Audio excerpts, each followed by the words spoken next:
Hi, I'm Heinz Traut. I'm the project manager for Red Squirrels Northern England. And in this quick update, I'm going to discuss holding the red line in Northern England. I think we're all familiar with this map produced by RSST, which shows the historical decline of red squirrel range. But in recent times, things have changed a little bit. And if we look at this map over here, we can see the red squirrels in Northern England are doing reasonably well. Nevertheless, there are still some challenges to be facing. Looking at the north, stretched across Northumberland and Cumbria, there are about 32 local community red squirrel groups who do at least, or if not more than 85% of the control. The graph on the top left shows the historical total annual cull figures. And we can see that between 2016 and 2020, that increased dramatically year by year. So the work is not completed. There's still a lot ahead of us. 2021, we are obviously not out the other end of the year, and we'll see what the totals look like once we've collated all the data at the end of the year. But altogether, a tremendous job by the volunteer groups in the north of England. And if it wasn't for them, then we'd be in a very different position as far as red squirrel distribution is concerned. This map illustrates where conservation effort was invested during 2020. So wherever you see a square, that is where somebody did something. It either would have been monitoring, incidental sighting, or control effort, trapping or shooting. The blue blocks just illustrate where RSNE ranges have been operated within the landscape, complementing the work the local groups do. This is a summary of 2020. The map on the top left is the same we just looked at, but it shows you the collective effort amounts to 234,000 hectares, which is a significant land area and footprint where grey squirrel management is invested. The pie charts at the bottom illustrate how those proportions are shared out. 2/3 of the work or the effort, the footprint in Cumbria, 2/3 is in Cumbria and about 1/3 in Northumberland. When you look at the split between RSNE ranges and community groups in Cumbria, it's about 87% by local groups and 13% by RSNE. This is, of course, for 2020, and the Northeast, slightly different, where there's 27% of the footprint by RSNE ranges and the balance by local groups. Still a tremendous effort by everybody. The bar chart on the top right shows the monthly total grey squirrel management figures. Obviously, there's a peak in May and June stand out.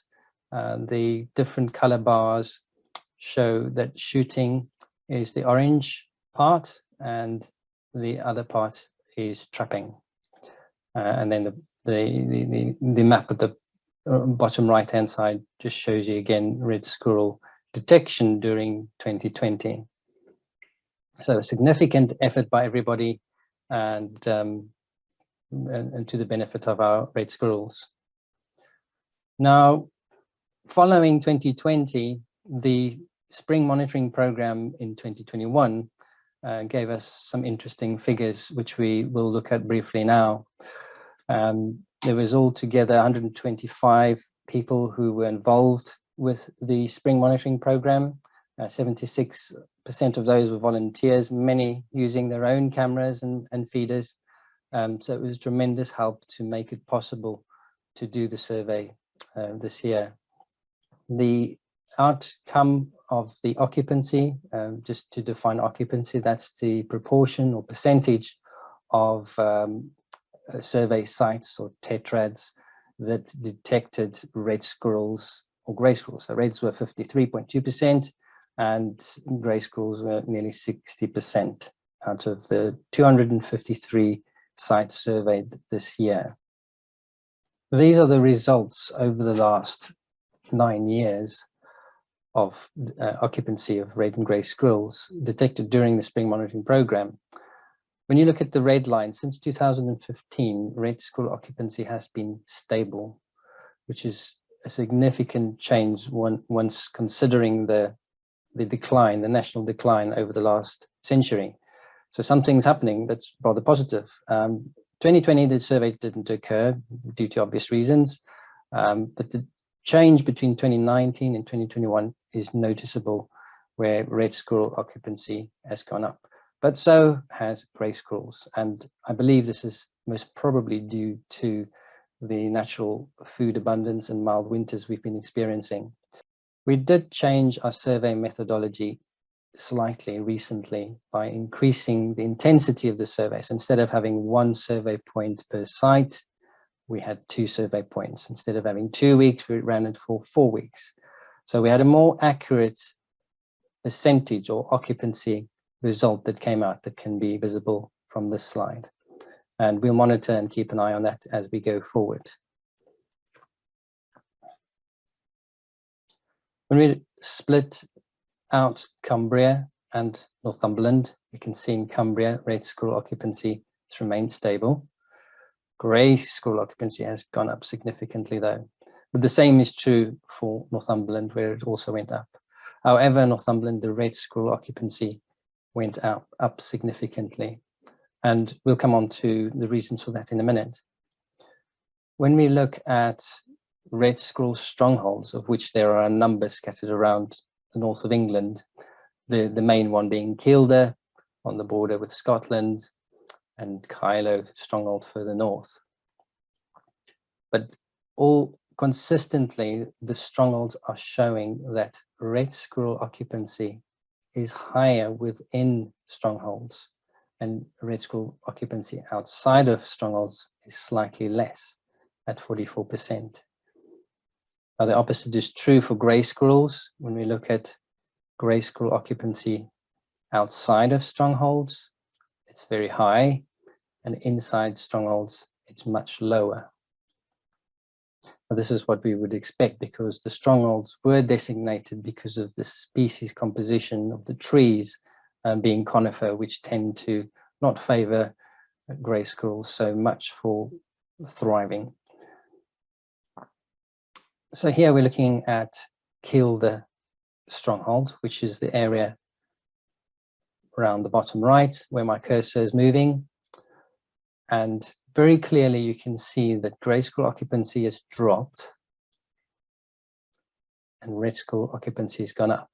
If we look at the bar in a slightly different way, where the red in 2021 on this bar chart shows red only, the orange is where there's both species, and grey, obviously grey, and when there was nothing detected. So we can see between 2019 and 2021, the overall red detection jumped up.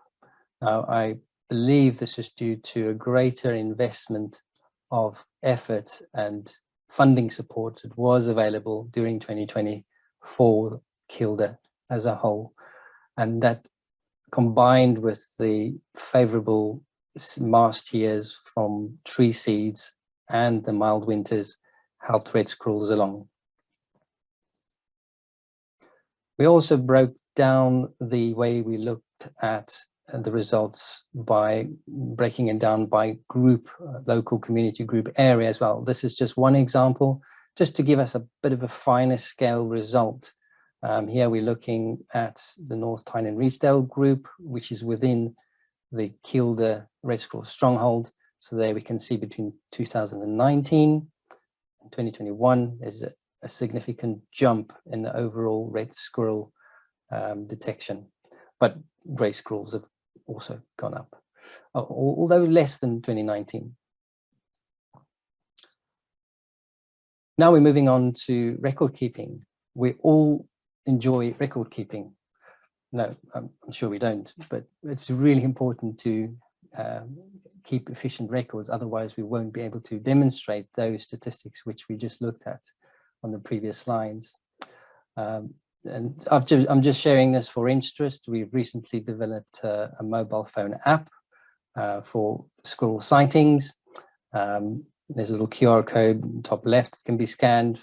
We've printed these business cards and distribute them so people can pick them up and get onto the app. The form for submitting sightings is obviously also on our website and is accompanied by a map on the right-hand side, which can be filtered. The same map is reproduced with way more filtering functionality, which we share with local community groups, where you can filter by year, by date, by species, and group. So you can see on the map on the right, the group areas are highlighted by a boundary. Click on any one of these dots, sighting dots, and it pops up with more details about the sighting. It also shows whether the observer is happy to be contacted. However, the email address is redacted for GDPR reasons, but we are working with some local volunteer community group admins who will have access to these and may be contacted. And of course, the project can be contacted for this as well. We're using the same methodology for the monitoring and control record correlation by our rangers. This is fairly new, so we've just started using it, and it is streamlined the way that we collate and analyze records. Still a bit to do on the analysis side. The system is based on ArcGIS, and in the future, near future actually, it will enable us to have data analyzed and mapped in real time, similar to the sighting map we just looked at. And this will enable us to collaborate and share data with stakeholders. Again, there will be GDPR related visual walls that will protect the data wherever it's relevant. So no specific point will be divulged. Maps that are shared publicly will be at tetrad scale. Lastly, interesting photo, being productive in what we do. We have recently collaborated with British Red Squirrels and Lantra, and the final result is a Lantra accredited grey squirrel management course. It's primarily to equip volunteers to be competent in live trapping, and the first course will be delivered very soon in the Northeast, and early in the new year followed in the Northwest as well. There were many contributors to this course, from Forestry England, local volunteers, and many more, and it is really worth looking into. Thank you very much.